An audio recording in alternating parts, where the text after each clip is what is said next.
Hello everyone, welcome to ડીકેમ channel. આપણે આજ સેમ 5 TY BSc સ્ટીરિયો કેમેસ્ટ્રીનું આજે લાસ્ટ લેક્ચર છે.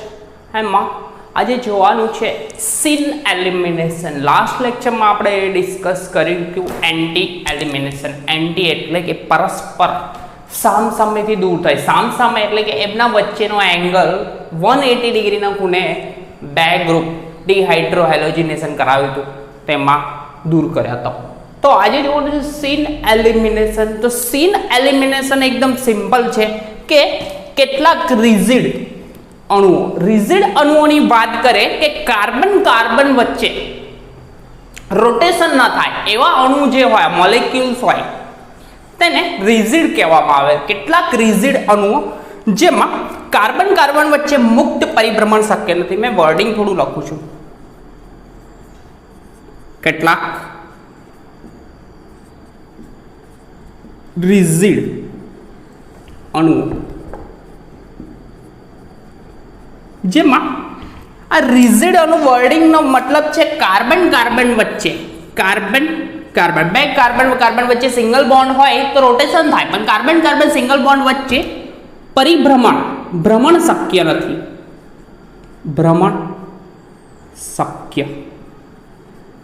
નથી. તો એવા અણુઓમાં દૂર થનાર સમૂહની એન્ટી ગોઠવણી. એન્ટી એટલે કે બે દૂર થનાર સમૂહ હોય એમની વચ્ચેનો એંગલ 180 ડિગ્રીનો હોતો નથી. એટલે કે અણુઓ કેટલાક રિજિડ અણુઓમાં કાર્બન ભ્રમણ શક્ય નથી. તેથી દૂર થનાર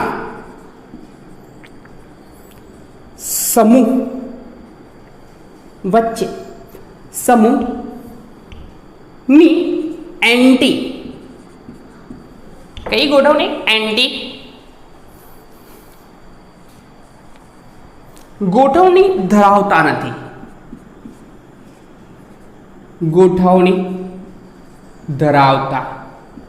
નથી. હવે એન્ટીની વાત કરીએ તો એન્ટી હોય, એન્ટી વિલોપન થાય ત્યારે બે દૂર થનાર સમૂહ પરસ્પર સામસામેથી દૂર થતા હતા. તો એમના વચ્ચેનો એંગલ જે હતો તો કેટલો હતો? 180 ડિગ્રીનો એંગલ હતો. કેટલો? 180 ડિગ્રી. તો આ લોકો 180 ડિગ્રીના ખૂણે તો દૂર થઈ શકતા નથી. તો એક બીજા પ્રકારની ગોઠવણી શક્ય બને. તેથી વર્ડિંગ એવું કહે છે, તેથી દૂર થનાર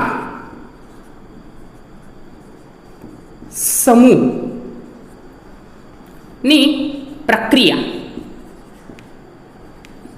અને ક્રિયાવિધિ કહે તો મેકેનિઝમ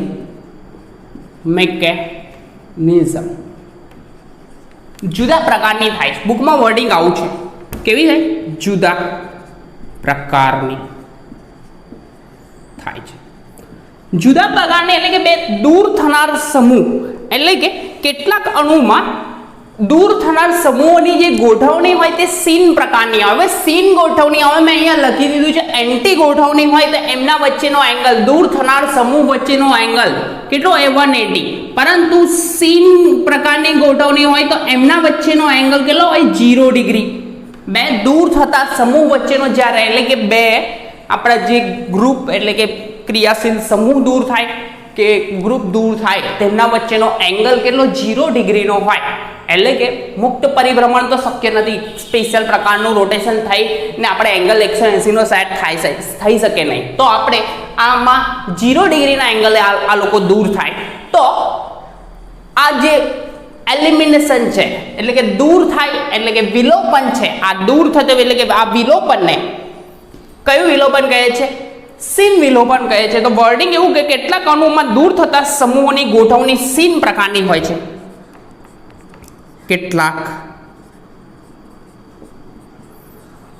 અણુમાં દૂર થતા સમૂહની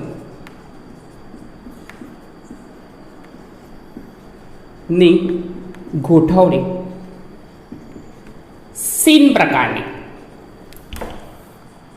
સીન પ્રકાર. હવે સીન પ્રકાર છે તો અંદર કૌંસમાં લખ્યું છે કે દૂર થનાર સમૂહ વચ્ચેનો કોણ, દૂર થનાર સમૂહ વચ્ચેનો કોણ, સમૂહ વચ્ચેનો કોણ કેટલો? 0 ડિગ્રીનો હશે. કેટલો? 0 ડિગ્રીનો. તો આ પ્રકારની વિલોપન પ્રક્રિયાને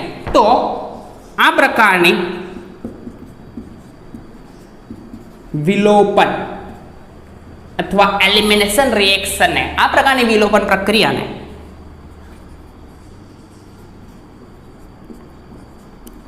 સીન વિલોપન કહે છે.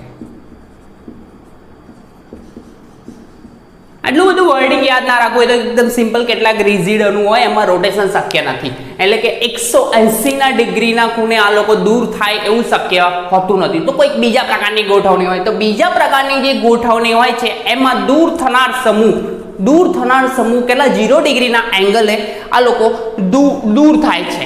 બરાબર. તો આ જે દૂર થાય છે કેટલા એંગલે? 0 ડિગ્રી. તો 0 ડિગ્રીના એંગલે દૂર થાય તો આ અને શું કહેવાય છે? સીન વિલોપન પ્રક્રિયા છે.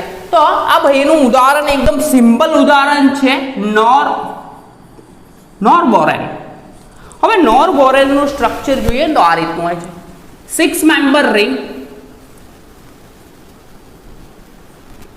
અને વધારાની આ રીતનું હોય છે અને નોરબોરેન કહેવાય છે. નોરબોરેનનું ઉદાહરણ છે, પરંતુ આપણને બુકમાં જે આપ્યું છે તે જુદી રીતના આપ્યું છે.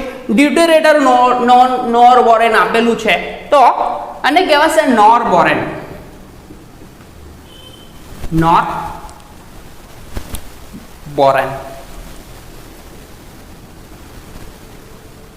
અને નોરબોરેન કહેવાય. હવે નોરબોરેનને આ રિંગને મેં ખેંચીને આ રીતના બનાવી દઉં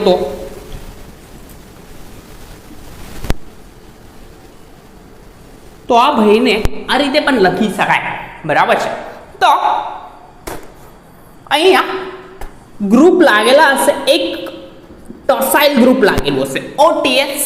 અહીંયા હશે હાઇડ્રોજન, ડાઉન સાઈડ હાઇડ્રોજન, ઇક્વિટોરિયલ સ્થાનમાં ટોસાઇલ ગ્રુપ, અને અહીંયા છે હાઇડ્રોજન અને અહીંયા હશે ડ્યુટેરિયમ. બરાબર. તો આ ભાઈની રિએક્શન કરવામાં આવે, એલિમિનેશન રિએક્શન જ્યારે કરવામાં આવે, વેઇટ કરો, આ ભૂસી કાઢો, આ સાઈડે લખું છું, મને સ્પેસ વધારે જોઈએ છે. તો આ ભાઈની રિએક્શન જ્યારે કરવામાં આવે,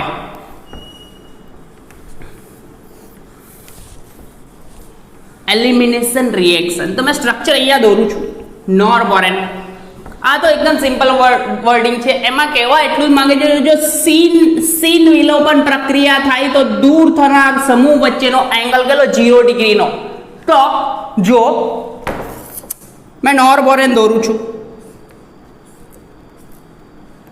તો આ નોરબોરેનનું સ્ટ્રક્ચર છે, પરંતુ ડ્યુટેરેટેડ નોરબોરેન દોરવાનો છે. ઓર્થોટોસ, અહીંયા ટોસાઇલ, ડાઉન સાઈડ અહીંયા હાઇડ્રોજન, ને બીજું અહીંયા હાઇડ્રોજન, અને આ છે ડ્યુટેરિયમ. બરાબર. અને વચ્ચે નોરબોરેનમાં આ રીતનું હોય છે. બરાબર. આ થયું નોરબોરેન. તો અંદર ડ્યુટેરેટેડ નોરબોર્નિલ,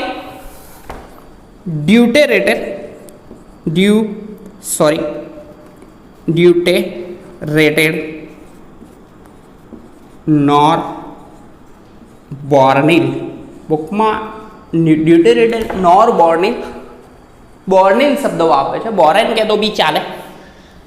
ટોસાઇલેટ સાયક્લો, અહીંયા કાર્બન ગણશે તો 7 કાર્બન થશે, 6 કાર્બન 6 રિંગના અને એક અહીંયા, આ 6 કાર્બન 1 2 3 4 5 and 6. બરાબર. તો ટોસાઇલેટેડ, આ ટોસાઇલેટેડ એટલે કે ટોસાઇલ ગ્રુપ છે.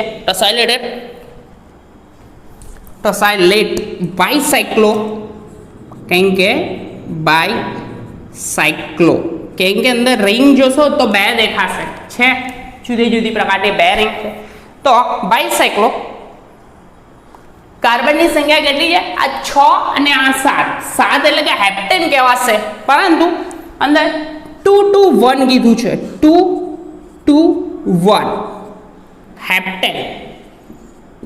જો 2 to 1 હેપ્ટેન એટલે કે અહીંયા જો આ કાર્બન અને આ કાર્બન આને કન્સિડર ના કરો, આ બે 2 બે કાર્બન એક કાર્બન આ થયો અને આ બે નંબરિંગ કરેલા છે તો બી 1 and 2 દેખાય. આ કાર્બન બ્લુ થી કરું અને આ કાર્બન 1 and 2 અને 1 2 તો 2 2 અને આ કાર્બન કેટલો 1 દેખાયો. એટલે બે જોડે જોડાયેલા છે, 1 અને 4 જોડે કોમન છે, 2 3 નંબરનો કાર્બન અને 5 6 નંબરનો કાર્બન અને આ 7મા નંબરનો કાર્બન એટલે કે 2 to 1 હેપ્ટેન થશે. બરાબર. હવે આ ભાઈની રિએક્શન ROK હવે થશે કે ROH આલ્કોહોલ ની કે OH બેઝ સાથે પ્રક્રિયા કરાવે તો RO માઇનસ અને K પ્લસ આ રીતનું ફોર્મેશન થશે. તો ROK આ ભાઈ સાથે રિએક્શન થાય, આ સોલ્ટ સાથે રિએક્શન થાય. બરાબર. આયનિક ફોર્મમાં છે તો રિએક્શન થશે.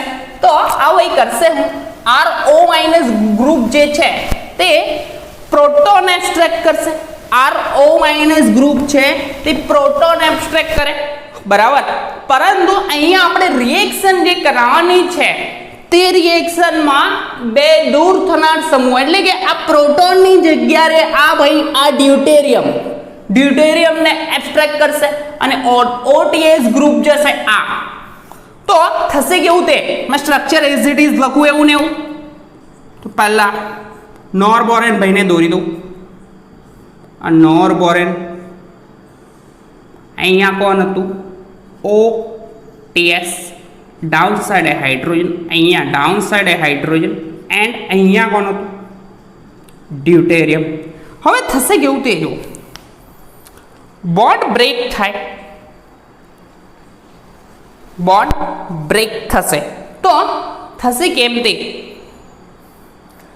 તો અહીંયા જો બોન્ડ બ્રેક થાય, આ બોન્ડ બ્રેક થાય, બંને ઇલેક્ટ્રોન ઓક્સિજન મેળવે, કાર્બન અને ઓક્સિજનમાં વિદ્યુત ઋણતા કોની વધારે ઓક્સિજન, બંને ઇલેક્ટ્રોન ઓક્સિજન મેળવે તો માઇનસ એટલે કે અહીંયા એરો આમ દર્શાવી દો. બંને ઇલેક્ટ્રોન મેળવે માઇનસ તો અહીંયા આવશે કયો ચાર્જ પ્લસ ચાર્જ. હવે બીજો ભાઈ આ એરો આ રીતનો છે. હવે બીજો પણ એ જ સાઈડે દૂર થાય એટલે કે આ એમની વચ્ચેનો એંગલ એટલે કે આ બંને એક જ દિશામાંથી દૂર થયા તો એંગલ કેટલો થયો 0 ડિગ્રીનો એંગલ. કેટલો 0 ડિગ્રીનો એંગલ એટલે કે આપણું જે વિલોપન થશે આ ડ્યુટેરિયમ જાય, આ ડ્યુટેરિયમ આ બોન્ડ તૂટશે, કાર્બન અને ડ્યુટેરિયમમાં વિદ્યુત ઋણતા કોની વધારે કાર્બન મેળવે માઇનસ, ડ્યુટેરિયમ ગુમાવે પ્લસ. તો આ પ્લસ અને માઇનસ વચ્ચે શું થશે ડબલ બોન્ડ. આ OTS માઇનસ છે એના જોડે જોડાશે K. કોણ જોડાય K. બરાબર. O ઓર્થો ટોસાઇલેટ ગ્રુપ છે, OTS છે માઇનસ એના જોડે જોડાશે K ને RO માઇનસ છે એના જોડે જોડાશે ડ્યુટેરિયમ પ્લસ. તો આ રીતના ડબલ બોન્ડ ફોર્મેશન થશે. તો આ બે ભાઈઓ આ રીતના રહેશે. તો આ એક નિપજ મળી તો આને નિપજને કહેવાશે સિન નિપજ. કઈ સિન નિપજ, કઈ નિપજ કહેવાશે સિન નિપજ. હવે સપોઝ આ પૂછું છું બીજી નિપજ પણ મળે. બીજી નિપજ એટલે કે કેવી રીતે જોવા અહીંયા તો એન્ટી નિપજ પણ મળે છે. હવે આપણા ભાઈઓ એવું કહે છે કે 0 ડિગ્રીનો એંગલ અહીંયા કેટલા ડિગ્રીના એંગલે દૂર થયા આ લોકો 0 ડિગ્રીના, કેમ કે આ OTS અને આ ડ્યુટેરિયમ વાળું બંને એક જ દિશામાં એટલે કે પેરેલલ દૂર થયા. કેવા દૂર થયા પેરેલલ દૂર થયા 0 ડિગ્રીના એંગલે, એટલા માટે સિન નિપજ મળશે. પરંતુ આપણા ભાઈઓ એવું કહે છે કે બીજા પ્રકારની નિપજ. તો મેં સ્ટાર્ટિંગ મટીરિયલ જેવું હતું એવું એઝ ઇટ ઇઝ દોરી દઉં.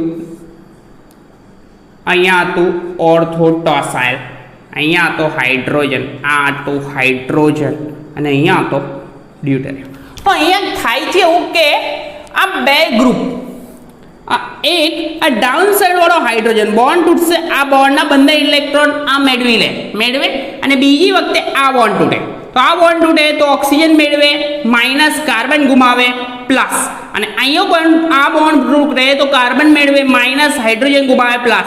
તો આ પ્લસ અને માઇનસ વચ્ચે ડબલ બોન્ડ પડે, પરંતુ અહીંયા દૂર થાય. એક આ ઓર્થોડોક્સાઇલ આ રીતનું છે અને બીજું કેટલું છે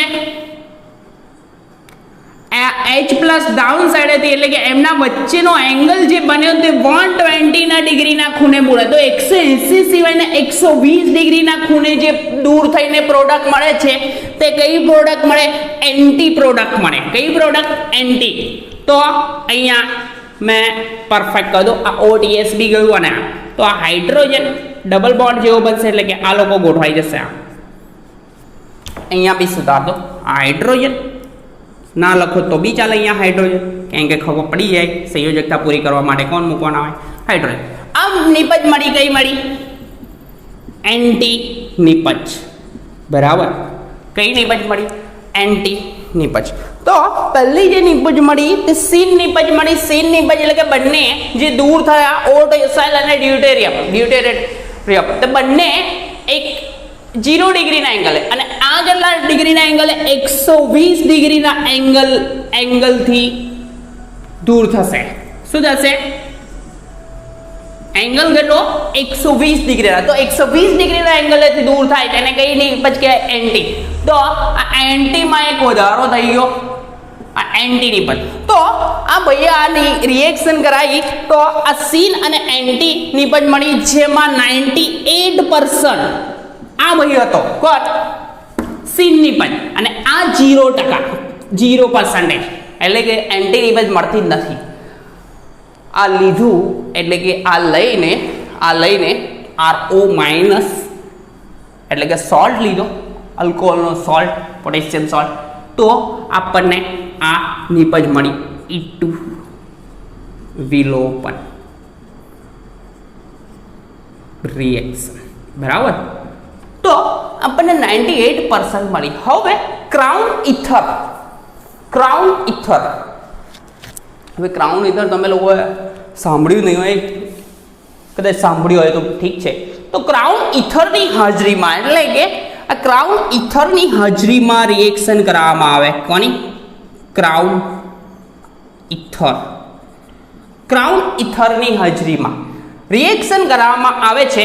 તો આપણને જે પ્રોડક્ટ છે તેનો રેશિયો 1/70 સીન નિપજ 70% મળે, અને આ 30%નો રેશિયો મળે છે. એન્ટી નિપજ 30%. બરાબર. અને ક્રાઉન ઇથરની ગેરહાજરીમાં ગઈ 98% સીન નિપજ મળે, અને 0% કઈ નિપજ મળે છે આપણને? સીન નિપજ 98, 0% એન્ટી નિપજ મળે છે. હવે ક્રાઉન ઇથર, આપણને ક્રાઉન ઇથરની વાત કરે તો ક્રાઉન ઇથર દ્રાવક તરીકે પણ લઈ શકાય. બરાબર. ઇથર સારામાં સારો દ્રાવક છે.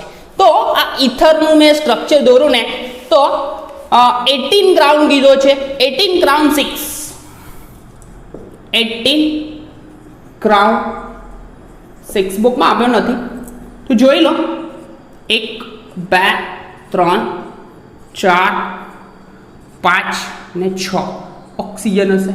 અહીંયા હશે CH2 બોન્ડિંગ કરો. અહીંયા રહેશે CH2 બોન્ડિંગ કરો. બરાબર થશે. અહીંયા રહેશે CH2 અહીંયા રહેશે CH2 એન્ડ CH2. હવે મેં દોડતો નથી, આમ જ દોરી દેવાય ભાઈ, સમજી જશો. CH2 છે. તો આ જે થયો તે કયો થયો? 18 ક્રાઉન 6 ઓક્સિજન કરો. 1 2 3 4 5 એન્ડ 6 6 ઓક્સિજન છે, 6 ઓક્સિજન. બરાબર. હવે અહીંયા કાર્બન ગણો 1 2 3 4 5 6 7 8 9 10 11 12 12 કાર્બન 12 ને 6 18 ટોટલ સંખ્યા કેટલી છે આ ચકેડાની? 18ની. તો 18 ક્રાઉન કહેવાશે. એટલે 18 ક્રાઉન અને ઓક્સિજન કેટલા 6 છે, 6 ઓક્સિજન વાળો એટલે કે 18 ક્રાઉન 6 હશે. તો 18 ક્રાઉન 6 જે ચક્રીય છે અને તેમાં આપણે આમાં 18 ક્રાઉન 6 લેવામાં આવે. 18 ક્રાઉન 6 આ બેને લેવામાં આવે તો આ સીન વિલોપન પ્રક્રિયા મહત્તમ થાય છે, એટલે કે 70% સીન વિલોપન રિએક્શન થાય છે. તો એની ક્રિયાવિધિ એક દર્શાવેલી છે બુકમાં. તો બુકમાં દર્શાવેલી છે તો એકદમ સિમ્પલ જ આપ્યું છે કે કઈ રીતના થાય. તો આ ભાઈએ દર્શાવી એવી છે, કાર્બન કાર્બન અહીંયા દર્શાવે છે, હાઇડ્રોજન અહીંયા X ગ્રુપ ટોસાઇલની જગ્યાએ કોઈ બીજું મૂક્યું. તો આપણે અહીંયા RO- જે પ્રોટોન એબ્સ્ટ્રેક્ટ કરશે. શું એબ્સ્ટ્રેક્ટ કરશે? પ્રોટોન. RO- અને K જે આપણું આ ભાઈ છે તો કરશે શું ખબર છે? સિમ્પલ છે. સિમ્પલ એટલે જોઈ લો, આ બોન્ડ તૂટશે એટલે કે RO- પ્રોટોન એબ્સ્ટ્રેક્ટ એટલે બંને ઇલેક્ટ્રોન આ ભાઈ લઈ લેશે. એટલે કે બુકમાં એરો આ રીતનો આપે, બુકમાં એરો આ રીતના બંને ઇલેક્ટ્રોન લઈ લે તો આ પ્રોટોન બને. તો ROH ફોર્મ કરશે અને આ X હશે તો આ બોન્ડ તૂટે તો બંને ઇલેક્ટ્રોન આ મેળવશે તો આ ગુમાવશે. તો અહીંયા ડબલ બોન્ડ ફોર્મેશન થઈ જશે. તો આ KX ને આ દૂર થશે. તો આ મિકેનિઝમ ફોલો કરે. આટલી જ છે, આટલી જ દર્શાવવાની છે, વધારે દર્શાવ નહીં. ક્રાઉન ઇથરમાં આટલું ક્રાઉન ઇથર દર્શાવવાની પણ જરૂર નથી. બુકમાં જેટલું આપ્યું છે એટલું જ ફોલો કરજો, બરાબર છે. તો આપણને આ રીતે મિકેનિઝમ ફોલો કરાવે છે, બરાબર છે. સિમ્પલ જ છે. તો ક્રાઉન ઇથર જે છે એની ઇનર કેવિટીમાં K+ કોણ હોય? K+ આયન જોડાયેલ છે. જ્યારે RO- એટલે કે આ ભાઈ આ K+ કઈ જાય? ક્રાઉન ઇથરના સેન્ટરમાં જતો રહેશે અને RO- ગમે ત્યાં મુક્ત રીતે ભ્રમણ કરતો હશે. હવે એ ભાઈ RO- કોને એબ્સ્ટ્રેક્ટ કરશે? પ્રોટોન કાં તો ડ્યુટેરિયમ, અકોર્ડિંગ ટુ મિકેનિઝમ. જેને જે એબ્સ્ટ્રેક્ટ કરવું હશે તે કરી લેશે, બરાબર. અને બીજું જે ગ્રુપ હશે તે આડા જોડે જશે, બરાબર છે, બરાબર. અને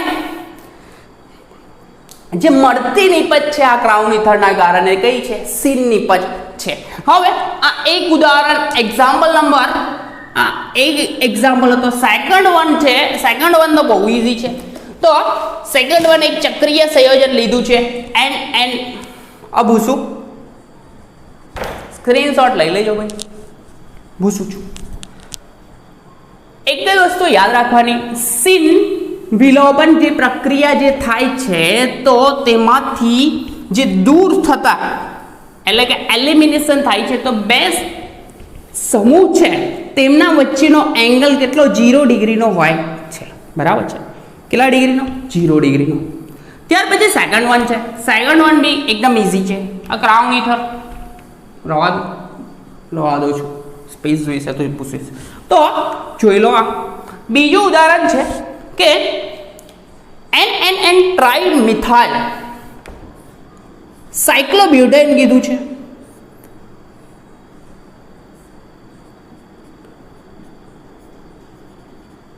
CH3 and CH3, બરાબર છે.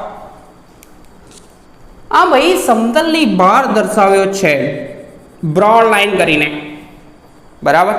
ત્યાર પછી જોડે છે ભાઈ હાઇડ્રોજન. કોણ છે અહીંયા? હાઇડ્રોજન. આ રીતે દર્શાવો. ત્યાર પછી આ બાજુ છે ડ્યુટેરિયમ. બાજુનું જે સ્થાન છે ત્યાં આગળ ભાઈ કોણ છે આપણો? ડ્યુટેરિયમ. અહીંયા ડ્યુટેરિયમ અને અહીંયા રહેશે હાઇડ્રોજન. આ ભાઈ સમતલની બહાર જ છે. તો બંને સમતલની બહાર છે. હવે આ ભાઈમાં આપણે રિએક્શન કરવાની છે E2 રિએક્શન, એલિમિનેશન રિએક્શન. તો એલિમિનેશન રિએક્શન થાય તો જુઓ કેમની થાય છે. તો આપણને ડાયરેક્ટલી કોઈ કીધું નહીં કશું પણ, તો બી જોઈએ આ રીતનું છે. આપણા જો અહીંયા કોણ છે? નાઇટ્રોજન પર plus charge, methyl and third one પણ કોણ છે? મિથાઇલ. અને અહીંયા કોણ છે? હાઇડ્રોજન. સમતલની બહાર કોણ છે? ડ્યુટેરિયમ અને અહીંયા હાઇડ્રોજન. કશું કરવાનું નથી, આપણે મિકેનિઝમ ફોલો કરવી તો જો આ બોન્ડ તૂટશે, બંને ઇલેક્ટ્રોન કોણ મેળવે? કાર્બન અને નાઇટ્રોજનમાં વિદ્યુત ઋણતા કોની વધારે? નાઇટ્રોજનની વિદ્યુત ઋણતા વધારે મેળવે, માઇનસ આ ગુમાવે પ્લસ. આ બીજો બોન્ડ બ્રેક થાય કેમ કે આ બંને સમતલની બહાર આવતા, એટલે કે આ રીતના હશે તો બંને વચ્ચેનો એંગલ કેટલો? 0 ડિગ્રી. 0 ડિગ્રીનો એંગલ કેટલો? 0 નો એંગલ એટલે કે કયું કે sin. તો આ કાર્બન અને ડ્યુટેરિયમ વિદ્યુત ઋણતા કાર્બનની વધારે મેળવે, માઇનસ ડ્યુટેરિયમ ગુમાવે પ્લસ. તો આ બે રિમૂવ થયા, તો પ્લસ એન્ડ માઇનસ વચ્ચે શું ફોર્મેશન છે? Double bond. તો પ્લસ ચાર્જ ડી હશે, માઇનસ ચાર્જ, તો બે હાઇડ્રોજન શાંતિથી અહીંયા આ રીતના લખી દો, તો આ રિમૂવ થાય. આ એક પ્રોડક્ટ મળી. આ કઈ નિપજ? સીન નિપજ, બરાબર, સીન નિપજ. અને બીજી એમાં આમ મેજર પ્રમાણ મળશે, મેજર એટલે કે મહત્તમ પ્રમાણમાં મળશે. અને બીજી વિલોપન પ્રક્રિયામાં થાય છે, તો બીજી વિલોપન પ્રક્રિયા કેવી થાય છે તે જોઈ લો. બીજી પણ થશે, એમાં આ ભાઈએ એન્ટી વિલોપન પ્રક્રિયા કરાવી. એન્ટી એટલે કે અહીંયા ડ્યુટેરિયમ હતો, એઝ ઇટ ઇઝ ડ્યુટેરિયમ રાખવું, બ્લુ નથી રાખવી આપણે. ડ્યુટેરિયમ એઝ ઇટ ઇઝ અહીંયા રાખું, ડ્યુટેરિયમ. અહીંયા રહેશે હાઇડ્રોજન, સમતલની બહાર નાઇટ્રોજન પર plus charge, methyl and third one પણ કોણ છે? મિથાઇલ. અને અહીંયા કોણ છે? હાઇડ્રોજન. તો અહીંયા પણ બે ભાઈઓ હોવાના છે, હાઇડ્રોજન એન્ડ હાઇડ્રોજન, બે હાઇડ્રોજન. તો અહીંયા થશે કેવું? આ સમતલની બહાર આ બોન્ડિંગ ટુડે બંને ઇલેક્ટ્રોન નાઇટ્રોજન મેળવે તો માઇનસ આ ગુમાવે પ્લસ, એટલે કે આ H ભાઈને જગ્યા મળી ગઈ, અવકાશી અવરોધ ના નડે, એટલે આ સીધો થઈ ગયો. અહીંયા બીજો ભાઈ આ બોન્ડિંગ તૂટે તો કાર્બન અને હાઇડ્રોજનમાં વિદ્યુત ઋણતા કોની વધારે? કાર્બનની મેળવે, માઇનસ આ ગુમાવે પ્લસ. તો પ્લસ અને માઇનસ વચ્ચે શું થશે? Double bond. શું થશે? ડબલ બોન્ડ બન્યો, એટલે કે બે હાઇડ્રોજન આ રીતે ગોઠવાઈ ગયા, આ હાઇડ્રોજન ને આ હાઇડ્રોજન. તો અહીંયા જુઓ, આ બે વચ્ચે આ ટોસાઇલ ગ્રુપ કેવું સમતલની બહાર આવતું હતું, આ રીતનું બ્રોડ લાઇનથી હતું, અને એલો ભઈ ગઈ નીચેથી દૂર થયો. તો એમના વચ્ચેનો એંગલ 120 ડિગ્રી, એટલે કે કઈ નિપજ થાય? એન્ટી વિલોપન. તો આ રિએક્શનમાં જો 0 ડિગ્રીના એંગલે દૂર થયા, કેટલા? 0 ડિગ્રીના એંગલે, તો sin કહેવાશે. અને આ 120 કે 120 ડિગ્રીના ખૂણે દૂર થશે, બરાબર. તો આ વયની નિપજ કઈ કહેવાશે? એન્ટી વિલોપન, બરાબર. તો એન્ટી વિલોપન. હવે સાયક્લોબ્યુટેનની રચના સમતલીય હોવી જોઈએ એવું કહેવાય છે, પરંતુ ટોર્શનલ સ્ટ્રેન એટલે કે વળકૃતિ. હવે વળકૃતિની વાત કરીએ ને, કે રિંગ હોય એમાં ટોર્શનલ ટોર્સ લાગવાથી, એટલે કે એના વચ્ચેનો જે એંગલ હોય એના કરતાં કંઈક જુદો, સંકરણ હોય એના કરતાં જુદો જ એંગલ બની જાય. એટલે કે એની જે રચના હોય તે આ જે ખરેખરમાં સમતલીય 90 એંગલ અહીંયા હોવો જોઈએ, પરંતુ એમાં ટોર્શનલ ટોર્સ સ્ટ્રેન લાગવાના કારણે આ એંગલ એટલે કે આ રચના થોડીક વિકૃતિવાળી બને છે. કેવી બને છે? વિકૃતિવાળી. એટલે કે આ જે સ્ટ્રક્ચર છે આંશિક રીતે એક્લિપ્સ બની જાય છે એવું કહે છે, અને પરિણામે આમાં સીન વિલોપન બને છે. એટલું બધું પડવા જેવું, વિચારવા જેવું છે ને, એક વર્ડિંગ લખી દેવાનું કે આની રચના કેવી બને છે? ટોર્શનલ ટોર્સના કારણે બિન સમતલીય બને છે અને એક્લિપ્સ જેવી દેખાય છે. તેથી આમાં વિલોપન જે થાય તે કયું થાય? સીન વિલોપન. સીન વિલોપનમાં સિમ્બલ છે કે એંગલ બંને એક જ સાઈડેથી દૂર થશે, એક જ સાઈડેથી, એટલે કે એંગલ કેટલો? 0 ડિગ્રી, એટલે કે સીન વિલોપન. અને 120ના ખૂણે દૂર થાય, એન્ટી કહેવાશે, બરાબર. અને એલો ક્રાઉન ઇથર જોઈ લેજો, બરાબર. તો આ હતું આપણું ઓર્ગેનિક કેમિસ્ટ્રી, સ્ટીરિયો કેમિસ્ટ્રીનું લાસ્ટ લેક્ચર પત્યું, બરાબર. સ્ટીરિયો કેમિસ્ટ્રીનું એકદમ પરફેક્ટ રીતે પત્યું છે. તો આપણું આ લાસ્ટ લેક્ચર હતું ને સ્ટીરિયો કેમિસ્ટ્રી ઓવર થયું. તો આપણે નેક્સ્ટ લેક્ચરમાં મળીશું નવું યુનિટ સાથે અને નવી થિયરી સાથે, બરાબર. ત્યાં સુધી સરસ રીતે આ વસ્તુ પ્રિપેર કરો, કારણ કે ઇમ્પોર્ટન્ટ છે, બરાબર. અને આપણા સિમેટ્રીના લેક્ચર પરફેક્ટલી પ્રિપેર કરો, એ બી ઇમ્પોર્ટન્ટ છે. અને આ એકદમ પરફેક્ટ રીતે તૈયાર કરો, કેમ કે આગળ જતાં આ વસ્તુ બહુ કામમાં આવશે, સિમેટ્રી એઝ વેલ એઝ આ ઓર્ગેનિક કેમિસ્ટ્રી. તો સરસ રીતે પ્રિપેર કરો. માર્ક્સ ઓરિએન્ટેડની વાત નથી કરતો, પરંતુ શીખવા માટેની વાત છે, તો આ વસ્તુ ઇમ્પોર્ટન્ટ છે. તો સરસ રીતે પ્રિપેર કરો. કોઈ બી પ્રોબ્લેમ હોય તો કમેન્ટ બોક્સમાં કમેન્ટ કરીને કહી દેજો. અને બીજું, આપણી ચેનલને સબસ્ક્રાઈબ ના કરી તો પહેલાં સબસ્ક્રાઈબ કરજો અને બેલ આઇકોન પર થપ્પો મારજો, કારણ કે નોટિફિકેશન એના થ્રુ જ આવશે તો ખબર પડશે કે લેક્ચર આપણો આવ્યો છે. એટલા માટે બેલ આઇકોન પર પણ ક્લિક કરજો.